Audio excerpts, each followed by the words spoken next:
નમસ્કાર મિત્રો, વિડીયોમાં તમારું સ્વાગત છે। જી હા મિત્રો, અત્યારે હાલ મોટા અને મહત્વના સમાચાર સામે આવી રહ્યા છે। તો મિત્રો, સમાચારમાં વાત કરીએ તો ગઈકાલે બપોરે રજપૂતપુરામાં દુકાનની અંદર ગળે ફાંસો ખાઈને વેપારી યુસુફભાઈ હિરણભાઈ ખીલાવાડિયાને ગળે ફાંસો ખાઈને આપઘાત કરી લેતા ચકચાર મચી ગઈ હતી। પોલીસ સૂત્રોએ આપેલી વિગતો અનુસાર યુસુફભાઈ ભગવતીપરામાં રહેતા અને રજપૂતપરા શેરી નંબર 6 માં ચેતના ડાઇનિંગ હોલ નીચે કાચના ગ્લાસની દુકાન ધરાવતા હતા। જી હા મિત્રો, અત્યારે હાલ મોટા અને મહત્વના સમાચાર સામે આવી રહ્યા છે। તો મિત્રો, સમાચારમાં વધુ વિગત વાત કરીએ તો તેઓની પોતાની દુકાનમાં સૂતરની દોરી વડે ગળે ફાંસો ખાઈને આપઘાત કરી લીધો હતો। જેની જાણ થતાં જ અન્ય વેપારીઓ તાકીદે 108 ને જાણ કરતા એએમટી સહિતનો સ્ટાફ દોડી ગઈને વેપારીની તપાસની મૃત જાહેર કરીને એ ડિવિઝન પોલીસને જાણ કરતા હેડ કોન્સ્ટેબલ લાલુભાઈ જતપરા સહિતનો સ્ટાફ દોડી ગયો હતો અને યુસુફભાઈને સંતાનમાં 2 પુત્રો છે। જી હા મિત્રો, અત્યારે હાલ મોટા અને મહત્વના સમાચાર સામે આવી રહ્યા છે। તો મિત્રો, સમાચારમાં વધુ વિગતવાર વાત કરીએ તો પુત્રોએ પિતાની છત્રછાયા ગુમાવતા પરિવારમાં માતમ છવાયો હતો। વેપારીએ કયા કારણોસર પગલું ભર્યું તે જાણવા પોલીસે તપાસ યથાવત રાખી છે। ગઈકાલે બપોરે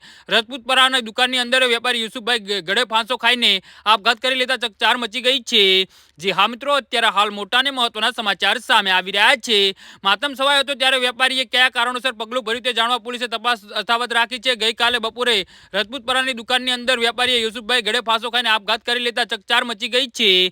જી હા મિત્રો, તો આના વિશે તમારું શું કહેવું છે તો નીચે મારી કમેન્ટ બોક્સમાં જરૂરથી જણાવજો। ધન્યવાદ।